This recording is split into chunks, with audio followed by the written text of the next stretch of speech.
दरअसल तुम्हें पाप लगता ही तब है जब तुम्हें पाप की परिभाषा का पता चल जाता है।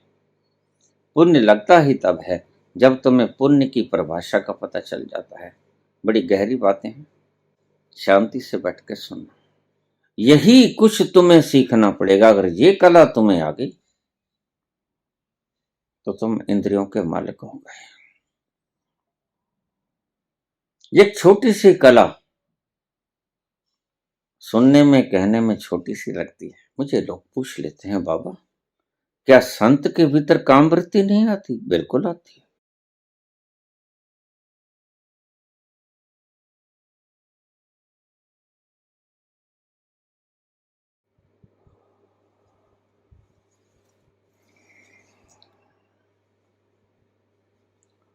योगानंद नरूला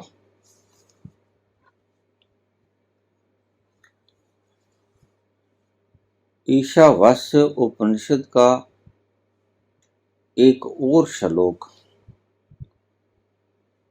जो समझ से पार हो जाता है। क्या आप उसकी व्याख्या करने का कष्ट करेंगे?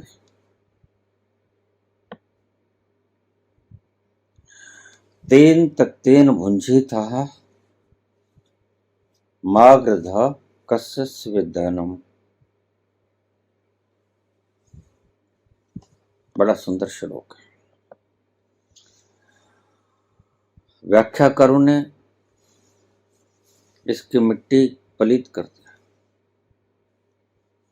तेन तक्तेन भुंजितः मागध कस्य विद्यानम।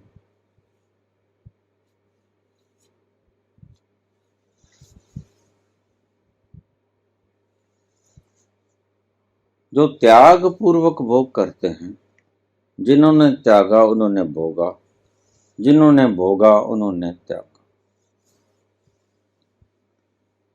ऐसे कुछ अर्थ हुए। आइए इसकी गहराई में चलें। ऐसे भोग जिसे तुम जब चाहो छोड़ सकते हो, इसका अर्थ ही है। तेन तक्तेन भुंजितः मागध कस्य विद्यानम। जिसे चाहे जब चाहे छोड़ दो। जब आपकी ऐसी अवस्था आ जाती है तो उस अवस्था में श्लोक से ही ढलता है, दुखता है।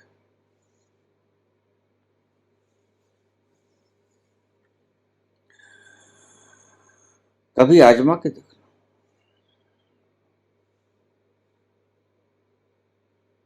काम के अंतरंग क्षणों में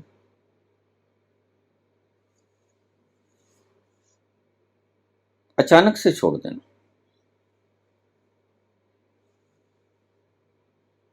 तुम हंसोगे, ताली बजाओगे, अरे बाबा ये क्या बात करता है। बस इसका यही अर्थ है। भोग जब चाहे छोड़ दो तो तुम्हारी इंद्रियों पे, तुम्हारे यंत्रों पे, तुम्हारे इंस्ट्रूमेंट्स पे तुम्हारा अधिकार है मालिकाना। अगर तुम भोगों के अधीन होकर भोगने पर विवश होकर पूर्ण भोग होने पे छोड़ोगे तो वो तो सभी छोड़ देते हैं। समझने की चेष्टा कीजिएगा। भोगों को जब चाहे छोड़ देना तुम्हारी मलकियत को दर्शाता है। जब आपको भोगों का आनंद आना शुरू हो जाए, जिस घड़ी आपको भोगों का स्वाद आना शुरू हो जाए, उस घड़ी अगर आप भोगों को छोड़ सकते हैं तो आप जितेंद्रिय हुए। बहुत मुश्किल है, असंभव। और महावीर ऐसे ही जितेंद्रिय थे। जिन, इसलिए महावीर को महावीर का खिताब मिला था। नाम तो उनका वर्धमान था।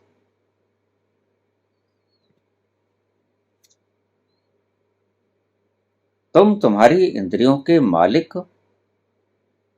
तभी हो सकते हो जब तुम्हारी इंद्रियां तुम्हारे एक आदेश को तुरंत मान लें, और मानती हैं। तुम आदेश देने वाले होने चाहिए। तुम बहानेबाजी करते हो, हम तो बहुत कोशिश करते हैं बाबा। तुम झूठ बोलते हो। अगर कोशिश की होती, तुम वास्तव में मालिक होते, तो तुम जब चाहे छोड़ देते। लेकिन असल में तुम गुलाम हो। वासनाएं तुम्हें नचाती हैं, अपने ढंग से नचाती हैं। वासनाएं कहती हैं विश्व का 1 नंबर का अमीर हो जा। वासनाएं कहती हैं धरती का सर्वशक्तिमान व्यक्ति बन जा। वासनाएं कहती हैं नंबर 1 हो जा। किसी भी सर्कल में, किसी भी फील्ड में नंबर 1 हो जा। वासनाएं ये कहती हैं।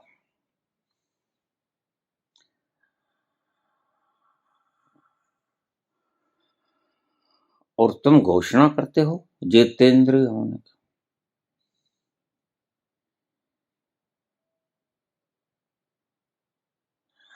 हमने जीत लिया सब कुछ, इंद्रियों को जीत लिया, हम इंद्र बन गए।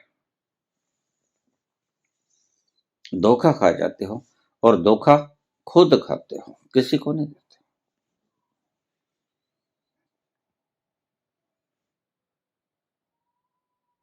जिस दिन तुम इस स्थिति में आ गए, ये तलवार की धार पर चलना होता है, और इतनी तीखी तलवार की धार है, इतनी बारीक है कि पांव रखोगे तो पांव कटेगा, और चलना तो बहुत दूर की बात है। इतनी तीखी धार है, इसकी ब्लेड जितनी तीखी धार। ये तलवार तलवार नहीं है, ब्लेड है, और इसके ऊपर चलना।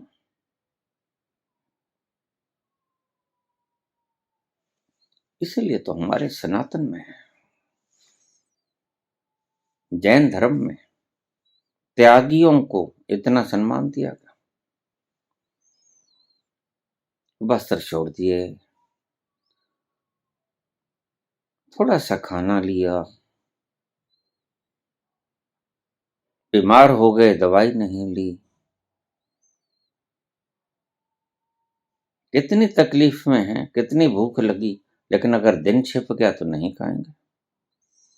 कितनी प्यास लगी, और अगर सूरज ढल गया तो नहीं खाएंगे।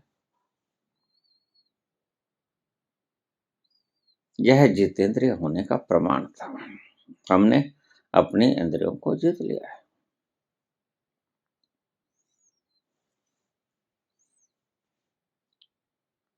यही गुमान हुआ था नारद को, मैंने कामदेव को जीत लिया है।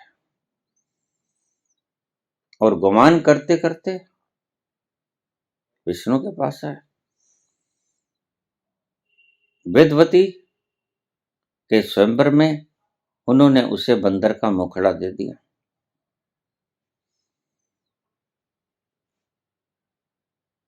वेदवती ने वर्ण किया विष्णु का। नारद चाहते थे मेरे गले के अंदर माला डाले।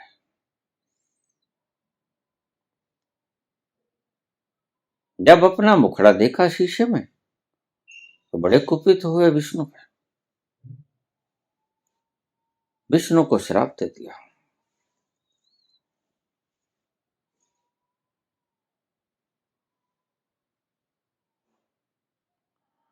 जो तुमने मुझे बंदर का मुख देकर स्वयंवर से वंचित किया,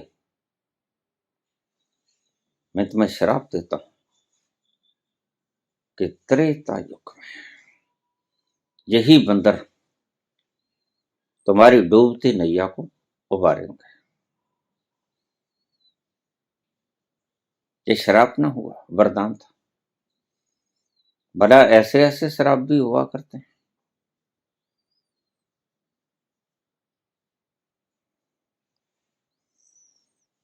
और वही बंदर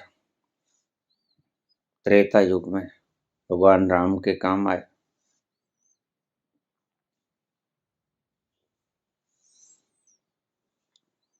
नल और नील को वरदान था, बचपन में शरारतें करते थे, साधु संतों की वस्तुओं को उठाकर समुद्र में फेंक देते थे, और वस्तुएं डूब जाती थी। संत जन बहुत दुखी होते थे। उन्होंने कहा अब बच्चे हैं, क्या करें, उनको श्राप भी नहीं दे सकते, छोटे बच्चे।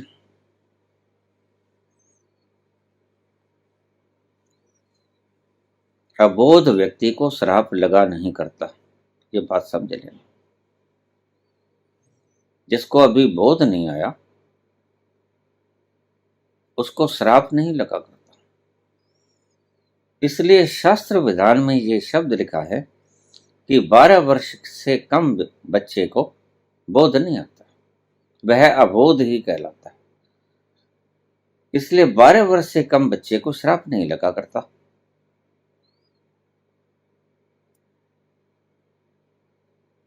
जिसे पता ही नहीं पाप क्या है, पुण्य क्या है। दरअसल तुम्हें पाप लगता ही तब है जब तुम्हें पाप की परिभाषा का पता चल जाता है। पुण्य लगता ही तब है जब तुम्हें पुण्य की परिभाषा का पता चल जाता है। बड़ी गहरी बातें हैं, शांति से बैठ के सुनना।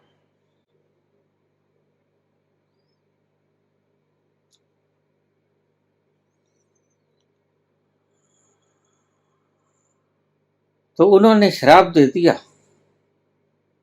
कि जो भी चीज तुम डुबोगे वो डूबेगी नहीं, तैर जाएगी।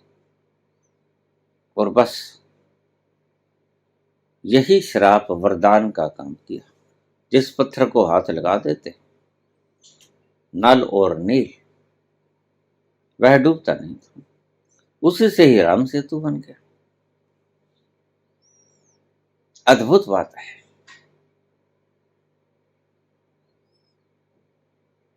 लेकिन कहानी है, ये मत भूलना। राम सेतु बन रहा है। नल और नील उसके ऊपर राम लिखकर सभी बानरों को, रीछों को पकड़ा रहे हैं। पत्थर फेंक दो और डूबते नहीं।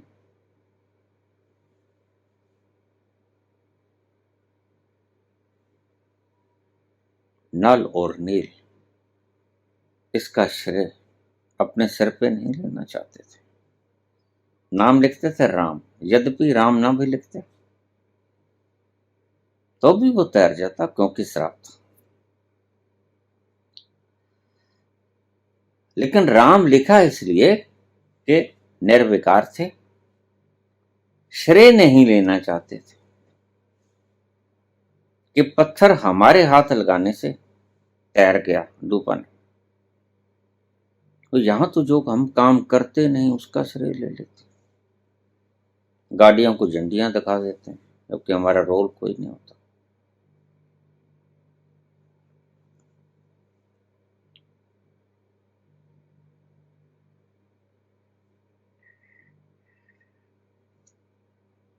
चंद्रयान की कामयाबी में हमारा कोई रोल नहीं होता। जब कामयाब हो जाता है हम झंडी लेके आ जाते हैं। जो काम हमने किया नहीं उसका श्रेय हम लेने के लिए आतुर रहते हैं। नल और नील से सीखो।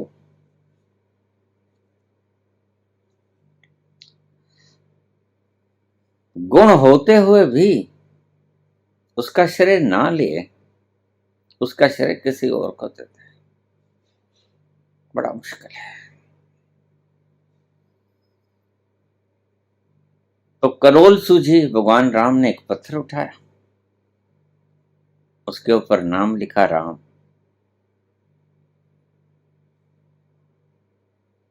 और अपने हाथ से उठा के समुद्र में फेंक दिया, वह तो डूब गया। तो राम बोले, बड़ी प्यारी कहानी है, मीठी रसीली, ऐसी ही कहानियां पुराणों के अंदर हैं। अगर उसके रस का पान कर पाओ तो, लेकिन उनके भीतर राज बड़े छुपे हैं। राज नहीं तुम समझ पाते, तुम कहानियों से चिपक जाते हो। यही दुविधा है, यही मुश्किल है। कहानियां बड़ी मीठी हैं। तो राम ने पत्थर उठाया, पत्थर डूब गया। तो राम बोले, सुनो सुनो हनुमान, देखो नल और नील, जो पत्थर गिराते हैं डूबता नहीं, तैर जाता है। हनुमान देख रहे हो, मैंने जो पत्थर उठाया वो डूब गया, मैंने जो फेंका पत्थर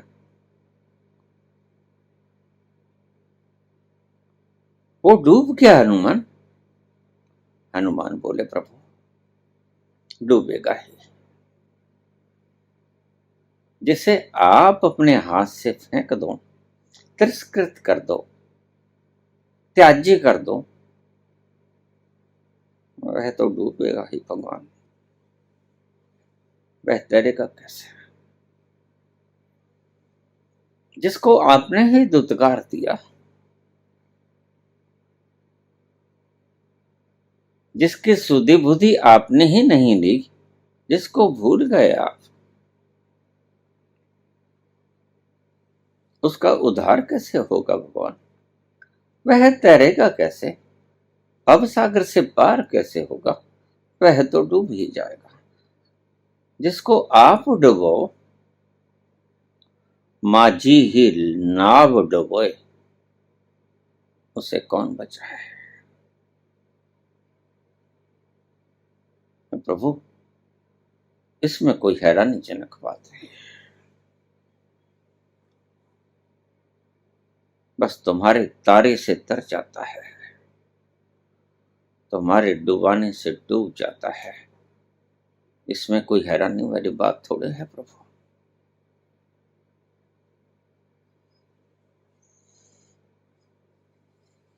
सेवा सीखनी तो हनुमान से सीखना। प्रत्येक पात्र बड़ा प्यारा। लोग तो आज बहस करते हैं, राम हुए नहीं हुए, कृष्ण हुए नहीं हुए, महाभारत हुई नहीं हुई, इसके ऊपर अपना कीमती समय बर्बाद कर देते हैं। मैं कहता हूं तुम इसे मत समझो, तुम इसे एक नावल समझ लो, उपन्यास समझ लो, लेकिन इसके भीतर की गुणवत्ता को धारण कर लो। बड़े हीरे छुपे हैं इसमें। कहानियों में मगज खपाई मत करो, लेकिन बुद्धू ऐसा ही तो कुछ करेंगे। बुद्धुओं के पास और कुछ करने को बचा भी नहीं।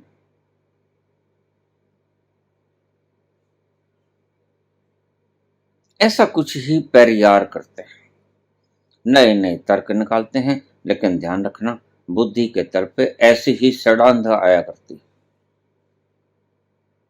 इसलिए मैं रोज एक शब्द कहता हूं कि जिसने भी सत्य को बुद्धि के तर्क से बोलने की चेष्टा की, दुर्गंध मात्र थी, वह षडांध थी। सत्य से उसका कोई संबंध नहीं था। इसलिए मैं रोज बोलता हूं कि मैं भी जो कहता हूं वह बकवास है। क्यों? क्योंकि जो अनुभव लेकर भीतर से आता हूं मैं, जिस तल से शांति और आनंद का लुत्फ उठा के, कुमारी का आनंद उठा के मैं आता हूं बाहर, हृदय तक आते आते वो भावनाओं में तब्दील हो जाता है, और खोपड़ी तक आते आते वो दुर्गंध युक्त हो जाता है। वो सुगंध उसमें रहती नहीं, वो सुगंध उसमें खत्म हो जाती है। जैसे बासी खाना होता है, बस इतनी दूर का सफर बड़ा दूर का सफर बन जाता है और वो ज्ञान सड़ांध हो जाती है। मैं रोज कहता हूं, भीतर के उस तत्व को जिसने भी बुद्धि से व्याख्याकृत करने की कोशिश की, उन आचार्य गणों को आप सुनना मत, बहक जाओगे।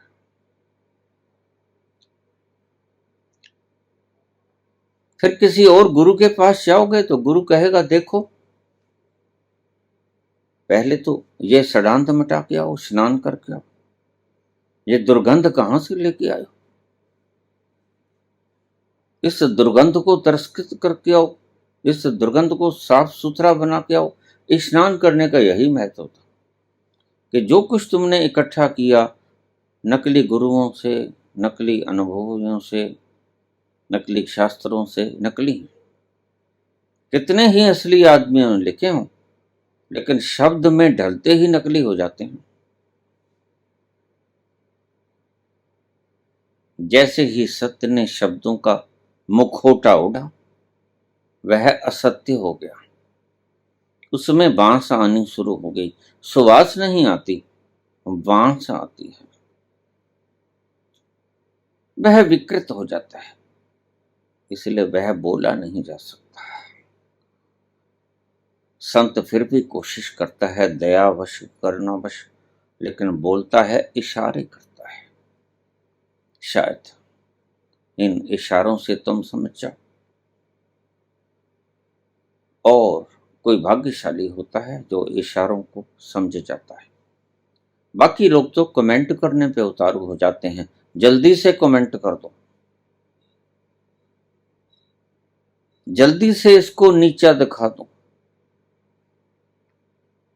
रोज ऐसा मेरे पास आते हैं लोग, मैं कहता हूं भाई तुमको बुलाया किसने था, मैंने कब तुम्हें पीले चावल भेजे थे भाई, हैं? बताओ, कमेंट करने को कहा किसने था। लेकिन ये उन चैनलों से उठ के आते हैं लोग जहां पर लोग कहते हैं आपको वीडियो कैसे लगी, कमेंट बॉक्स में नीचे जरूर लिखना, इनको श्रेय चाहिए। और लोग शाबाशी देते हैं, क्या बात है, बड़ा लुत्फ आया, बड़ी सुंदर थी, आहा हा। तो मैं कहता हूं भाई आपको किसने कहा, वीडियो अच्छी लगी हो तो कमेंट कर देना, ना अच्छी लगी हो तो डिसकमेंट कर देना, कहा किसी ने। सब्सक्राइब कर देना, मैंने कहा कभी, शेयर कर देना, मैंने कहा कभी। फिर काहे करते हो, काहे आते हो, किसने बुलाया।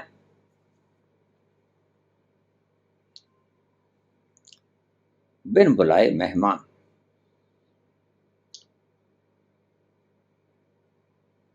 अरे मूर्ख,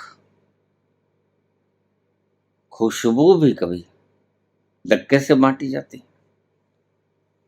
धक्के से बांटी जाती है दुर्गंध।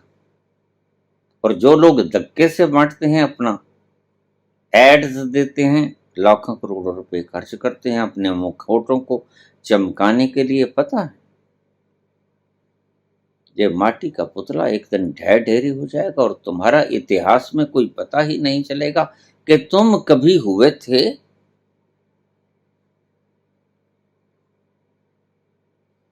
इतिहास के पन्नों में भी तुम दर्ज नहीं हो पाओगे। और अगर इतिहास के पन्नों में दर्ज हो गए तो ये पन्ने ही एक दिन गल जाएंगे, फिर क्या करोगे। तुम्हारी सब भ्रांतियां खत्म होने को हैं एक दिन। इसलिए मैं सदा से कहता हूं, थोड़े से लोग जो वास्तव में अपना आपा, नकली आपा खोने को तैयार है, वो आए। जो घर बार है आपनो चले हमारे साथ। इतने शब्द साफ कबीर के सुन के भी अगर आप कबीर के ऊपर कमेंट करते हो तो आपसे मूर्ख कोई आदमी नहीं। बिल्कुल साफ शब्द सुन के जे तो प्रेम मिलन की चाह, शीस तली धर घर में रहो। इतने शब्द सुन के भी शीस तो तली पे धरा नहीं आपने, और कमेंट लिखने बैठ गए।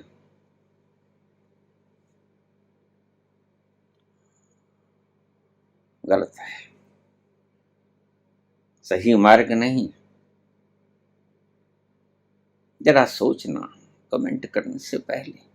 हम बिन बुलाए मेहमान हैं, किसी ने बुलाया नहीं, किसी ने कहा नहीं मुझे सुनो, किसी ने कहा नहीं लाइक करो, शेयर करो, कमेंट करो। फिर तुम क्यों आए, क्यों कमेंट किया, क्यों सुनी तुमने? मेरे पास बहुत से लोगों के कमेंट आ जाते हैं, बाबा हम तो आपसे बहुत नाराज हैं, आप इतने वर्षों से कहाँ थे, 3-4 वर्षों से बोल रहे हो, लेकिन अब सुकून आया जिसे हम खोज रहे थे। अब सुकून आया, अब चैन आया, अब करार आया। कहाँ थे इतनी देर के लिए, और किसी ने हमें बताया भी नहीं। खुद तृप्त होकर शांत होकर बैठ गया, हमें बतलाया तक नहीं। एक बार थोड़ा शेयर तो कर देते। मैं कहता हूं ये काम मेरा नहीं, ये काम आपका है। और उनसे पूछते हैं, वो कहते हैं बाबा के शब्द सुन के हम तो ऐसे तल्लीन हो गए, हमें पता ही नहीं लगा कि हमने शेयर भी करना, हमने लाइक भी करना। ऐसी गुत्थियां खुनी, ऐसी गांठें खुनी, हम ऐसे उन्मुक्त हुए कि भूल ही गए कि शेयर करना। और फिर जिनको शेयर किया वो उल्टा गल पड़ गए, क्यों शेयर किया? बाबा तो उल्टी पुल्टी बातें करते हैं, उल्टे बांस बरेली को ये समझ में आती नहीं। तेन तक तेन वंचित हो।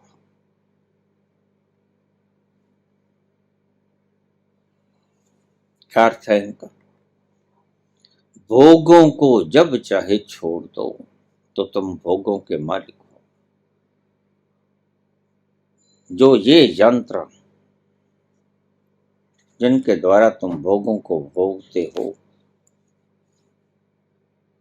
अगर तुम वास्तव में इनके मालिक हो तो तुम जब चाहे भोगों को छोड़ सकते हो, आधे अधूरे छोड़ सकते हो। कभी देखना, क्रोध भीतर से उठे जीते व्यक्ति के उठेगा, मुर्दे के नहीं उठेगा।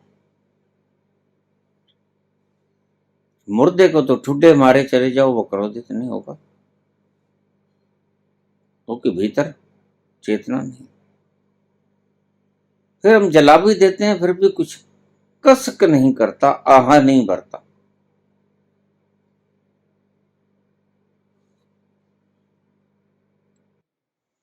तेन तक तेन मुंजी था, जो भोगों को जब चाहे छोड़ दे वो संत। सुनने में बात बड़ी आसान लगेगी, प्रैक्टिकल में बात इससे मुश्किल है ही नहीं। क्रोध आए, गल तक आए, थोड़ा थोड़ा शरीर कंपना शुरू हो जाए, अगर तुम वास्तव में मालिक हो तो क्रोध आ नहीं सकेगा। आएगा बस अपने मार्ग से निकल जाएगा, खोपड़ी में आएगा, खोपड़ी से बाहर निष्कासित हो जाएगा, कैथारसिस हो जाएगा वातावरण में, और तुम उसे जरा भी छेड़छाड़ नहीं करोगे। अगर तुम ऐसा हुनर सीख जाओ, क्रोध भीतर से उद्गम स्थल से उठता है, तुम्हें फौरन पता चल जाए कि क्रोध उठा, ऊपर आया, और चला और चला और चला, कई पड़ाव पार किया, मुट्ठियां बिची,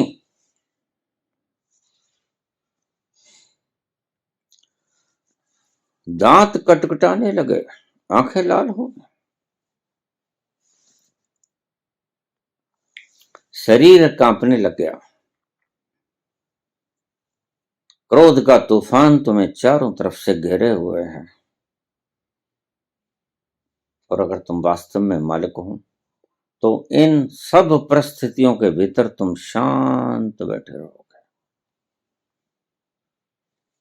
क्रोध आएगा, सब लक्षण आएंगे क्रोध के, लेकिन तुम उससे तादाद में नहीं बनाओगे। बस यही मुश्किल आती है, तुम उसके संग हो लेते हो। घर से तो हम चले थे खुशी की तलाश में, गम राह में खड़े थे वो भी संग हो लिए। बस तुम उसके साथ हो लेते हो। यही कुछ तुम्हें सीखना पड़ेगा। अगर ये कला तुम्हें आ गई तो तुम इंद्रियों के मालिक हो गए। ये छोटी सी कला सुनने में कहने में छोटी सी लगती है, प्रैक्टिकल में बहुत मुश्किल है। जब प्रयोग करोगे तो बड़ी मुश्किलात पेश आएगी। स्वाभाविक वृत्तियां उठेंगी, सभी उठेंगी। काम उठेगा, क्रोध उठेगा, लोभ उठेगा, मोह अहंकार सब उठेगा। ये स्वाभाविक वृत्तियां हैं। ऊर्जा के स्वाभाविक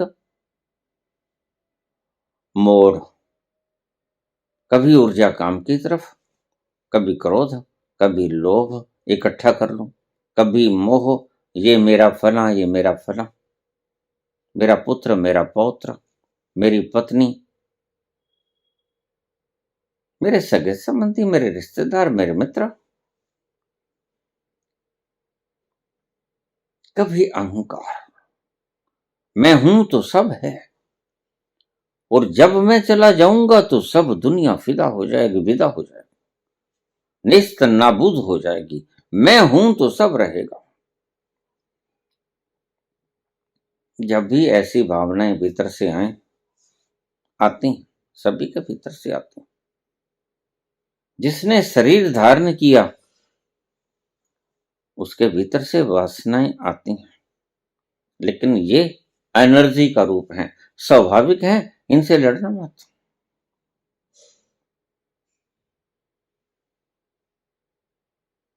मुझे लोग पूछ लेते हैं, बाबा क्या संत के भीतर काम वृत्ति नहीं आती? बिल्कुल आती है।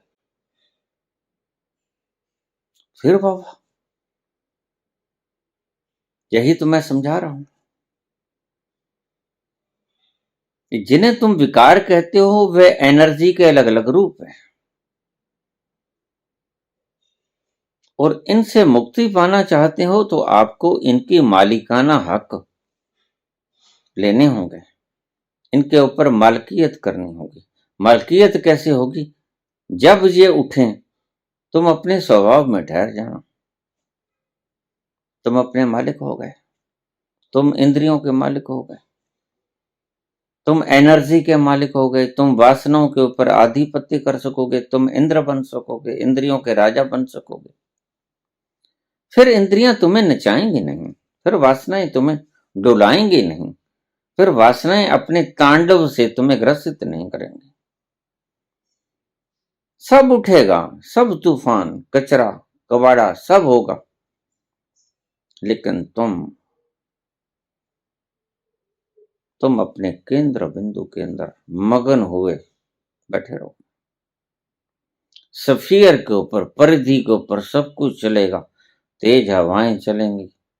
घर से बाहर तो सब कुछ चलता है, लो भी चलती है, ठंडी कोल्ड वेव्स भी चलती हैं, लेकिन तुम घर के अंदर बैठे हो तो तुम्हें लगती हैं। तुम घर के भीतर बैठे हो, अपने बिस्तरे में रजाई के भीतर बैठे हो, तुम्हें कोल्ड वेव लगती है। तुम एसी के भीतर बैठे हो, तुम्हें हॉट वेव लगती है। बस जैसे वो लगती नहीं तुम्हें, ऐसे ही जब तुम केंद्र में स्थित हो गए, अपने आप में स्थित हो गए, स्थिति प्रज्ञ हो गए, जैसे भगवान कृष्ण ने कहा है। तो फिर तुम अपने आपे में बैठे रहे, तुम घर के अंदर बैठे रहे, बाहर तूफान आएंगे, आंधी आएगी, रेतीली हवाएं चलेंगी, कोल्ड वेव चलेंगी, हॉट वेव चलेंगी, सब चलेगा बाहर। सर्कमस्टेंस के ऊपर सब कुछ आता है, परिधि के ऊपर सब कुछ आता है। जिन्हें तुम विकार कहते हो वो भी आता है, जिन्हें तुम शुभ कर्मन कहते हो वो भी आता है। लेकिन ध्यान रखना, अब यहां आपका एक भ्रम निकाल दूं। परिधि के ऊपर शुभ कर्मन भी आता है, परिधि के ऊपर विकार भी आते हैं।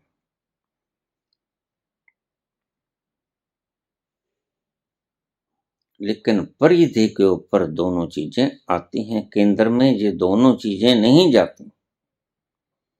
केंद्र में ना विकार जाती हैं, ना शुभ कर्मन जाते हैं। शुभ कर्मन भी केंद्र से दूर छिटक जाते हैं, पुण्य भी केंद्र से दूर छिटक जाते हैं, पाप भी केंद्र से दूर छिटक जाते हैं। वही मैं कहता हूं, गर्म हवा चलेगी तो भी आप अंदर बैठे हो, अपने कमरे में नहीं लगेंगे, और ठंडी हवा चलेगी पुण्य तो भी आप कमरे के भीतर बैठे हो, एसी के नीचे, वो भी तुम्हें दुखित नहीं कर सकेंगे। बस तुम केंद्र में स्थित होना सीख लो, और जैसे ही तुमने केंद्र में स्थित होना सीख लिया, तुम इंद्रियों के मालिक इंद्र बन गए। बस इसी इंद्र की महिमा गाई गई है वेदों में। हे इंद्र ऐसा कर दे, हे इंद्र हमारी गौओं की रक्षा कर, हे इंद्रिया, हे इंद्र हमारे खेतों में खूब प्रचुर मात्रा में बरस, हमारे गौओं की रक्षा कर। वेदों में यही कुछ लिखा है। और इंद्र कहते किसे? जो अपनी इंद्रियों का मालिक हो गया।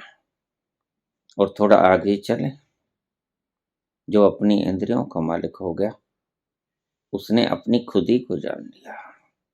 जो अपने केंद्र में स्थित हो गया वह ये भी जान गया कि मैं हूं कौन, और जो ये जान गया कि मैं हूं कौन, वह ये भी जान गया कि मेरा विस्तार कितना।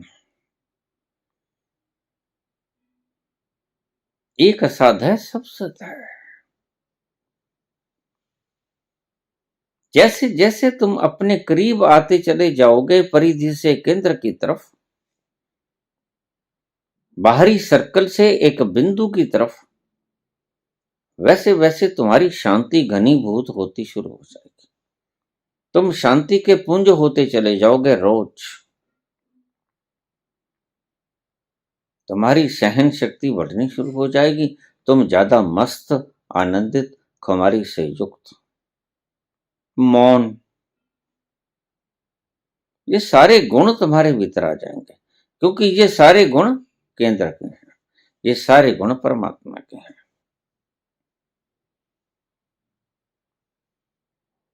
उसके होने का ढंग है आनंद, उसके होने का ढंग है शांति, उसके होने का ढंग है नॉन रिएक्टिविटी, रिएक्शनलेसनेस। होने का ढंग है, मैं कोशिश नहीं करता नॉन रिएक्टिव होने की। इसलिए मैं सदा से कहता हूं, अगर तुमने नॉन रिएक्टिव होना है तो खोपड़ी के तल से हृदय में आ जाओ, और हृदय के तल से स्वयं में चले जाओ। सीधा सीधा फार्मूला, ज्यादा जख मारने की जरूरत ही नहीं है। ये सफर अंदर का है, लेकिन तुम सफर बाहर का करते हो, यही मुश्किल आ जाती है। जब तुम सफर बाहर का करते हो तो तुम बहक जाते हो।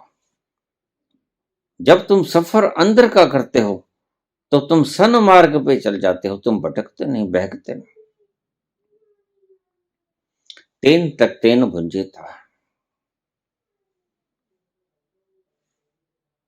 जब आपने भोगों को इस तरह भोगना शुरू कर दिया कि आप जिस पल में भी चाहो उसे छोड़ सकते। अचानक दुकान पे बैठे हैं, खूब ग्राहक हैं, खूब बिक्री कर ली है, दोपहरी हो गई है, ग्राहक बहुत खड़े हैं, लाइन लगी है।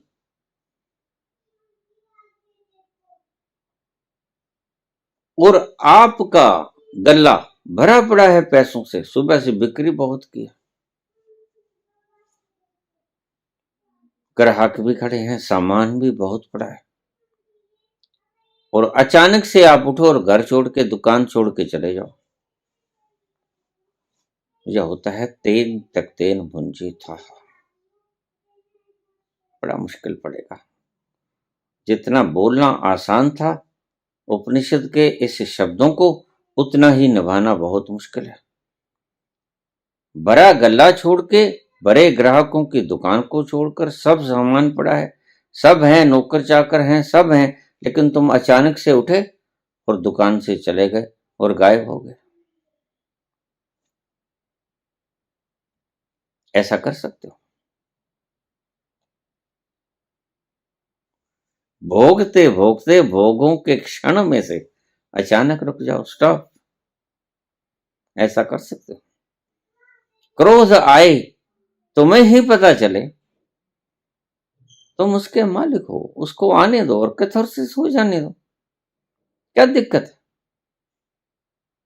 लेकिन मुश्किल तो पैदा होती है जब आप उसके साथ चिपक जाते हो और उसके बहाव में बह जाते हो। क्रोध आया, क्रोध के भाव में बह गए, करुणा आई, करुणा के भाव में बह गए, लोभ आया, लूट लिया लोगों को, दान की वृत्ति आई तो बांट दिया लोगों को। ये सभी वृत्तियां हैं जिनके साथ आप बह जाते हो, बस इनके परिणाम अलग अलग होते हैं वृत्तियां, तुम नहीं हो, वृत्तियां तुम नहीं हो। इनको सर्कल में लगा देना इस शब्द को, वृत्तियां तुम नहीं हो। वो वृत्ति दान की है, वो वृत्ति छीनने की है, वो तुम नहीं हो, वो तुमसे पार है, सफियर के ऊपर है, परिधि के ऊपर है, तुम भीतर बैठे हो, बस उनके परिणाम अलग अलग आएंगे। अगर छीनोगे तो तुमसे भी छीना जाएगा, अगर बांटोगे तो तुम्हें भी अनंत गुना होकर मिलेगा। इसके परिणाम अलग अलग हैं, लेकिन दोनों तुम हो नहीं। बस मैं तुम्हें ये कह रहा हूं, करो वो जो तुम्हें अच्छा लगता है, चाहे छीनो चाहे दान करो, ये आपकी मर्जी है, स्वतंत्र हो। परिणाम वैसे ही आएंगे जैसा बीज बोओगे। आम बोओगे, बबूल बोओगे तो आम आएगा, बबूल आएगा। तेन तक तेन भुंजे था। अगर आप भोगों को इस तरह से भोगने में समर्थ हो जाते हो कि जब चाहे उनको छोड़ सकते हो, तो समझ लेना आप अपनी इंद्रियों के मालिक हो गए। लेकिन इंद्र बनना बहुत मुश्किल है, करीब करीब असंभव। मैं रोकने को नहीं कहता, मैं न भोगने को नहीं कहता। बार बार तुम मालिक बनने की चेष्टा करना, बहकोगे, भोगों में उतर जाओगे, लेकिन प्रयासित मत करना। जो हो गया वो हो गया। फिर से आप कोशिश करना, गिर पड़े हो उठ जाना, फिर से चलने का प्रयास करना, फिर गिरोगे फिर उठ जाना, फिर चलने का प्रयास करना। कितनी ही बार गिरोगे, लेकिन धैर्य मत खोना। और एक दिन तब तक आप चलते ही रहना जब तक आप इंद्र न बन जाओ। जब इंद्र बन जाओगे तो फिर बड़ा आनंद है, बड़ा लुत्फ है, तो पाओगे जो भोगों में आनंद नहीं आया, जो इंद्रियों के आस्वादन में रस नहीं आया, इंद्र बनकर अनंत गुना ज्यादा रस आया। लेकिन ये पता तब चलेगा जब तुम इंद्र बन जाओगे, इंद्रियों के मालिक बन जाओगे। इंद्रियां तुम्हें नचाएंगी नहीं, वासनाएं तुम्हें नचाएंगी नहीं, तुम वासनाओं से काम लोगे।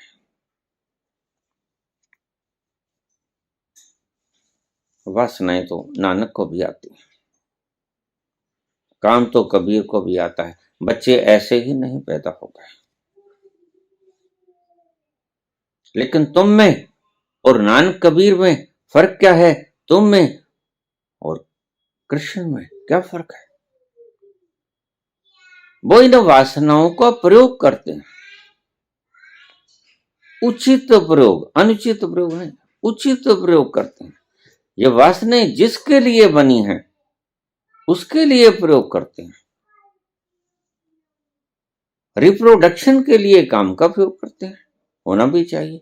परमात्मा ने बनाया भी इसलिए है, लेकिन सिर्फ व्यर्थ स्वाद लेने के लिए तुम्हें काम वासना नहीं दी गई, ये समझ लो। यही तुम मार खा जाते हो। तुम वासनाओं के गुलाम हो जाते हो, इसलिए वासनाएं तुम्हें नचाती हैं। वासनाओं से तुम काम सीखना, तुम काम लेना सीखो। वासनाओं का आदेश मानना मत सीखो, वासनाओं को आदेश देना सीखो। मालिक बनो और तुम मालिक हो। मन तू ज्योत स्वरूप है, अपना मूल पहचान। हे मन, तू गुलाम बना बैठा है इन वासनाओं का, जबकि तू मालिक है इनका। तू अपनी खुदी को पहचान कि तू इनका मालिक है। गुलामी क्यों कर रहा है? तुम गुलाम नहीं हो, लेकिन गुलामी करते हो। बस इससे ज्यादा हत उत्साहित करने वाली कोई बात नहीं। तुम जो हो मालिक हो, और तुम जो कर रहे हो गुलामी कर रहे हो।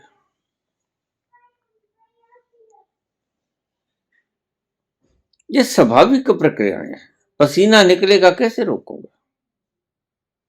मलमूत्र का त्याग करोगे कैसे रोकोगे? ब्लैडर फटेगी, काम उठेगा, क्रोध उठेगा, लोभ उठेगा, मोह उठेगा, अहंकार उठेगा, बिल्कुल उठेगा, लेकिन सब उठेगा कुपित वासनाओं के रूप में उठेगा। ये शक्ति के रूप है, मुर्दे में कभी नहीं आते, जिंदा में रो जाते हैं। लेकिन एक बार तुमने अगर इनकी मलकियत करनी जान ली, मलकियत होगी कैसे? अपने आप को जानने के बाद। वो तो मलकियत हो जाएगी, लेकिन एक बार आप चेष्टा भी कर सकते हो, न जानते हुए भी अपने आप को आप चेष्टा कर सकते हो। आप साक्षी बन सकते हो। जैसे ही कोई विकार आ जाए इन सब में से, तत्क्षण अपने भीतर छलांग लगा देना, विकार को अपनी जगह। जैसे गंदले पानी की माटी को हम अगर आराम से गिलास को रख दें तो माटी नीचे बैठ जाएगी और साफ साफ पानी ऊपर आ जाएगा। ऐसे ही जब भी ये विकार आ जाए, पानी गंदला हो जाए, तो तुम आराम से बैठ जाना, बस इनके पीछे मत चलो। तो ये माटी अपने आप धीरे धीरे धीरे धीरे बैठ जाएगी। इसे कहते हैं वासनाओं से काम लेना। और ध्यान रखना, ये वासनाएं आपको लूट भी सकती हैं और तुम भी वासनाओं से काम ले सकते हो। दोनों ही कुछ संभव है, जैसा तुम चाहे कर सकते हो। जैसे बिजली है, पावर है, विद्युत है, इलेक्ट्रिसिटी। तुम चाहे तो नंगी तार के हाथ लगा सकते हो और मर सकते हो, और तुम चाहो तो इससे आनंद ले सकते हो। पंखा चला सकते हो, एसी चला सकते हो, हीटर चला सकते हो, पानी गर्म कर सकते हो, सर्दी में आग सेक सकते हो, गर्मी में ठंडे एयर कंडीशन के नीचे आनंद ले सकते हो। बस ये कला है, आदमी ने कला सीखी।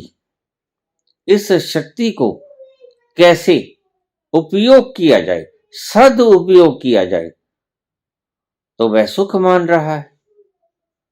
अगर दुरुपयोग करता, नंगी तारों को हाथ लगाता, तो मर जाता। ऐसे ही शक्तियां हैं सब। तुम इन शक्तियों का उपयोग करना सीख जाओगे तो ये शक्तियां तुम्हारी गुलाम हो जाएंगी, तुम्हें नचाएंगी नहीं। और तुम इन शक्तियों के वश में हो जाओगे तो ये शक्तियां तुम्हें नचाएंगी। गोलगप्पे भल्ले देखकर आपके मुंह में लार आ जाएगी, कितना स्वादिष्ट होंगे, आओ खाएं। भल्ले पकोड़े देखकर आपको आनंद आएगा। ये खाने पीने की छोले भटूरे, गुलाब जामुन, रसगुल्ले, रस आएगा। लेकिन अगर आपकी वासना नहीं है खाने की तो ये आपको तंग नहीं करेगा। बाजार से निकल जाओगे, सहजता से निकल जाओगे, बाजार की कोई भी खुशबू आपको हिलाएगी नहीं, कपाएगी नहीं।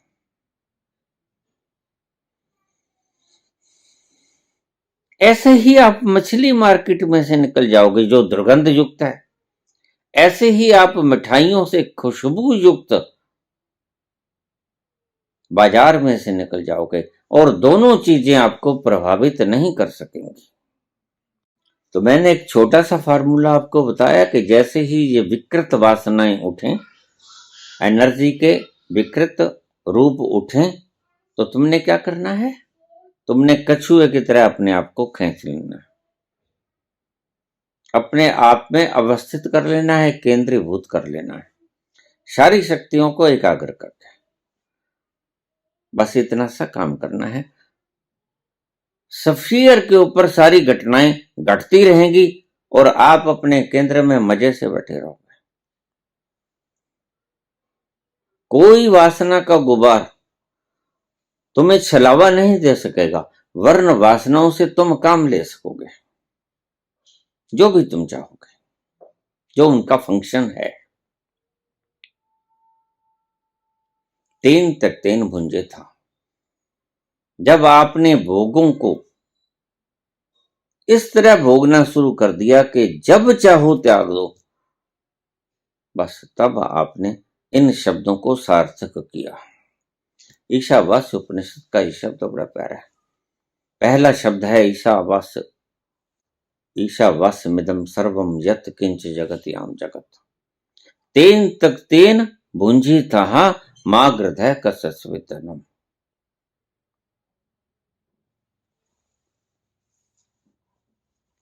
त्याग पूर्वक भोग तो हो ही न सकता। मेरी बात समझ लेना, इन पागलपन में मत पड़ना, इन आचारों के पीछे मत चलना।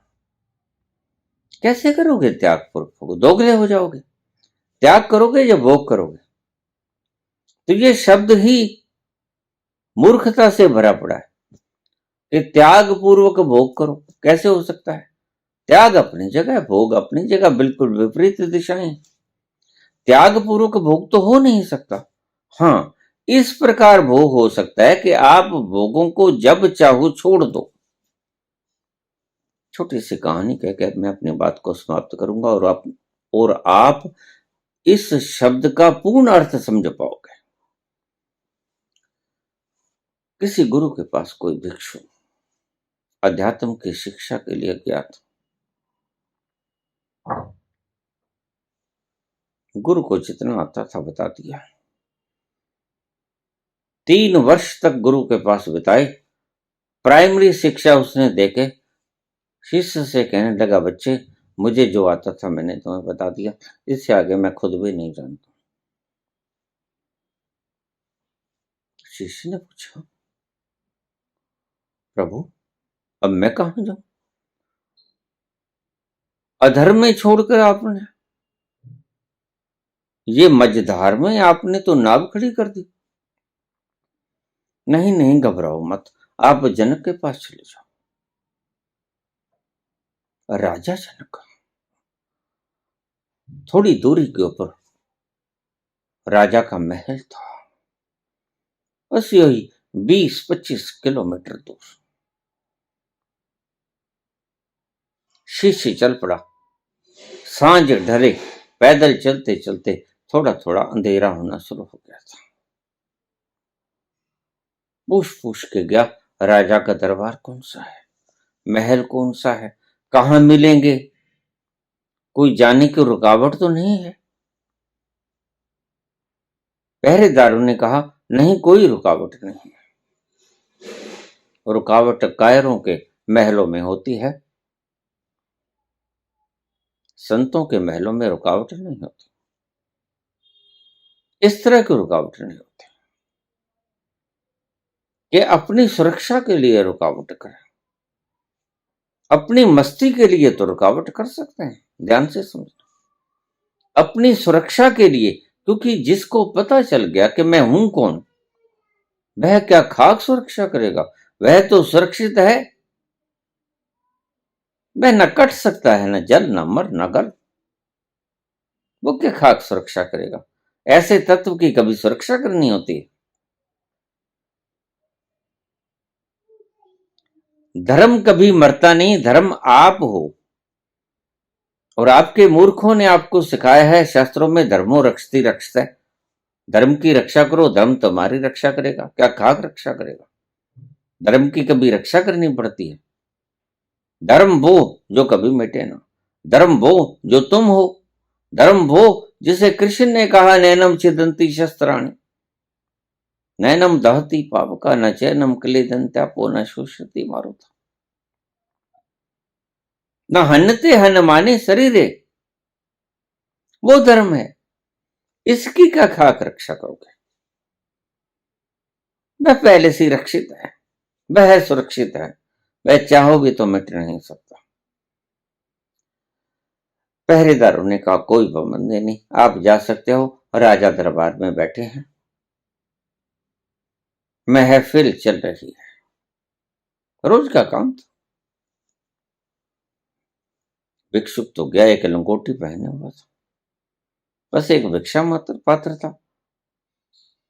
एक हाथ में छठी थी, छठी तो लेके चलना ही होता है।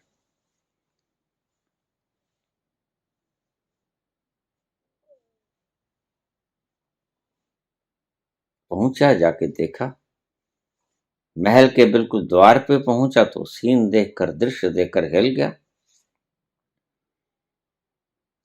रात्रि होने जा रही है, सूरज ढलने जा रहा है, करीब करीब ढल चुका है, अंधेरा होने जा रहा है, महफिल सजी हुई है, पैग पैग ढल रहे हैं, बोतलें खुली हुई हैं, सभा बैठी है, महफिल बैठी है, बीच में राजा महाराज बैठे, जनक जी आनंद से बैठे।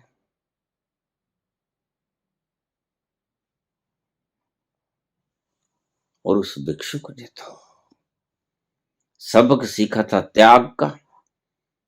त्याग पूर्वक भोग करो, खाना खाओ तो त्याग की भावना होनी चाहिए, बस त्याग करो। उसने कहा, अरे ये परम भोगी आदमी, परम विलासी आदमी, ये गुरु ने मजाक तो नहीं कर दिया। मजाक कर दिया।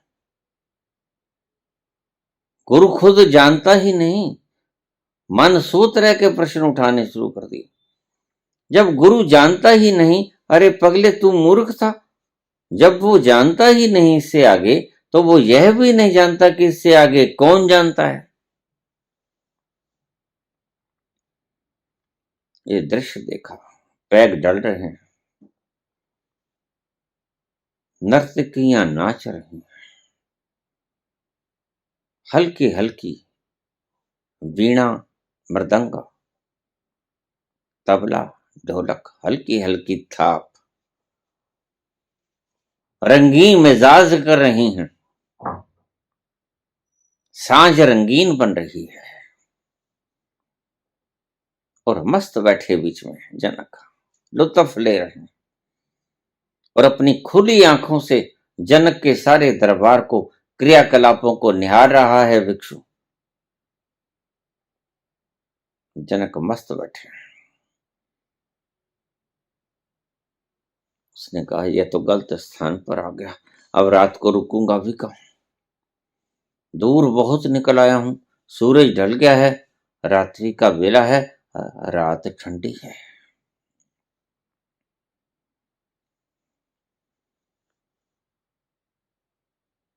ऐसे दुष्ट के पास मैं क्या सीख पाऊंगा?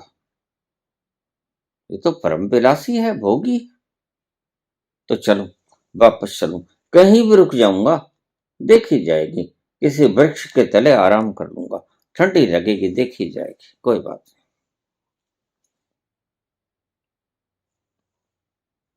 वापस मुड़ा ही था,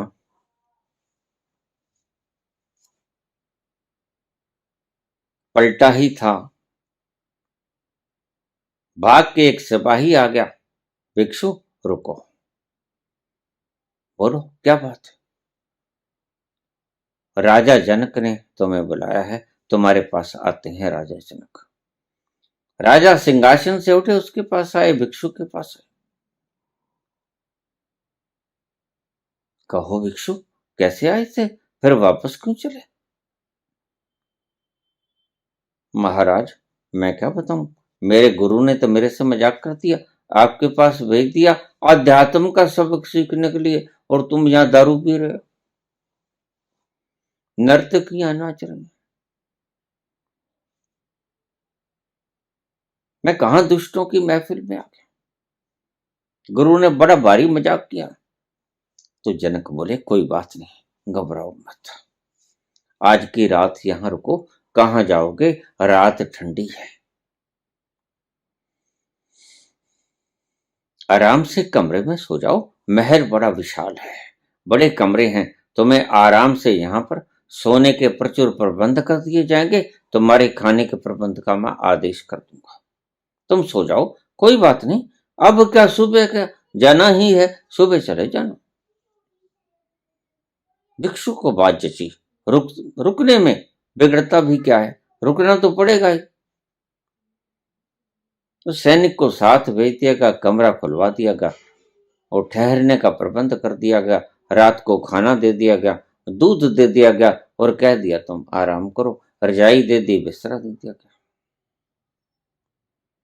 बड़े मजे से सोया भिक्षु, ऐसी नींद तो कभी आई न थी। गदम गदम गदेले थे, गर्म रजाई थी, सर्दी की रात थी।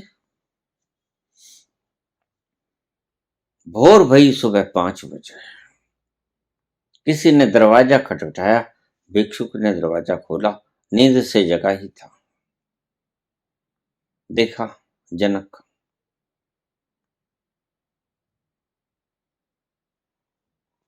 जनक बोला, आओ थोड़ा घूम आए, फिर तुमने जहां जाना है चले जाना, चलो घूम आए। और रात्रि को एक शब्द कहा था जनक, भिक्षुक ने जनक से, कि तुम में और मेरे में फर्क क्या है, तुमसे तो मैं ही अच्छा हूं, कम से कम मैं भोगता तो नहीं हूं, मैं त्यागी हूं, बड़ा त्यागी हूं, मेरे गुरु का बड़ा बड़ा धन्यवाद कि उसने मुझे त्याग सकाया, और तुम तो परम भोगी हो, विलासी हो, तुमसे तो मैं ही अच्छा हूं, तुम में और मेरे में क्या फर्क है? तो जनक ने कहा, कोई बात नहीं, आओ चले, थोड़ा घुमाए, और उसके बाद तुम यहां पर आ जाना, नहाना स्नान वगैरह करना, नाश्ता वगैरह करके चले जाना, क्या बिगड़ता है? ठीक है। भिक्षुक साथ चल पड़ा और महल से बाहर निकल गए, एक नहर की पगडंडी पर चलते जा रहे हैं, चलते जा रहे हैं, न जाने कितनी दूर निकल गए, चलते चलते घंटों बीत गए, बहुत दूर आ गए थे महलों से। तो अचानक भिक्षुक ने कहा, हम चले जा रहे हैं, बहुत दूर आ गए, पीछे मुड़ के देखा तो आगों की लपटें निकल रही हैं महलों से, जनक के महल को आग लग गई और आसमान को छू रही हैं लपटें। तो घबराया, उसने कहा, राजा, राजा जी बात सुनो। लेकिन जनक को तो जैसे मस्ती में जा रहा है, कोई सुनाई ही नहीं पड़ता, सुनाई तो पड़ रहा था, लेकिन जनक मस्ती में जा रहा है।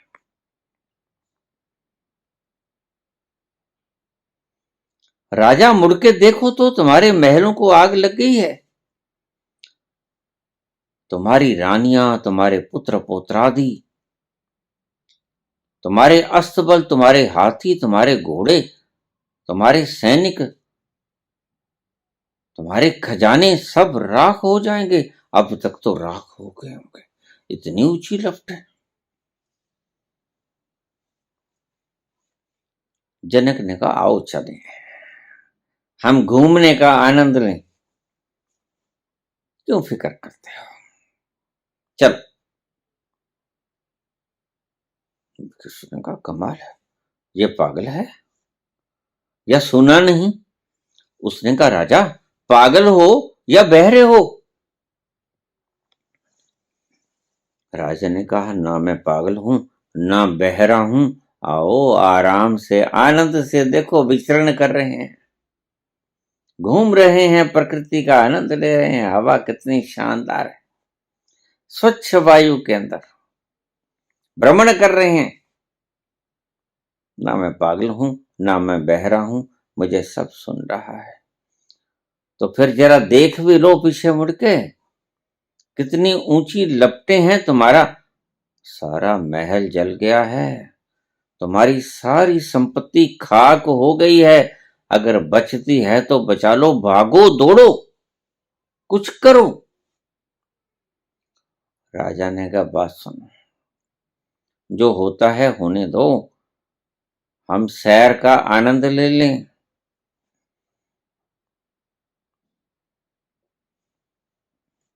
भिक्षुक तो कहे ये तो पागल है, किसके सर फिरे आदमी के पास भेज दिया मेरे गुरु ने मुझे। तो पीछे मुड़ के जाने लगा, भागने लगा। अच्छा राजा कोई बात नहीं, मैं तो जाता हूं। कहां? महलों में जाता हूं, आग लगी है। अरे क्या करना है? राजा मेरे पास सिर्फ दो ही लंगोटी हैं, एक मैंने डाल रखी है, एक मैंने स्नान करके दूसरी धारण करनी है। बस एक को धो लेता हूं, दूसरी को पहन लेता हूं। दो ही तो लंगोटियां हैं मेरे पास, वो जल जाएगी राजा, और सिर्फ दो ही तो हैं। राजा ने उसके हाथ को पकड़ लिया। जनक कहता जाति को, तुम्हारी लंगोटी जल जाए, और यहां महल जल गए और देख रहे हैं ऊंची ऊंची लपटें। मैं अंधा नहीं, मुझे दिखता है। तुम्हारी लंगोटी जल जाए, तुम्हें इस बात का फिक्र है? या रात को तुमने एक शब्द कहा था कि मैं त्यागी हूं। क्या खाक त्याग है? त्यागी बड़ा कौन? तुम लंगोटी को भी ना त्याग सके। मैंने महलों को त्याग दिया, हीरे जवाहरातों को त्याग दिया, घोड़े हाथियों को त्याग दिया, रानियां पटरानियों को त्याग दिया, पुत्र पौत्रादियों को त्याग दिया, सैनिकों को त्याग दिया, जनता को त्याग दिया, महलों को त्याग दिया, सब कुछ त्याग दिया, और तुम सिर्फ एक लंगोटी ना त्याग सके।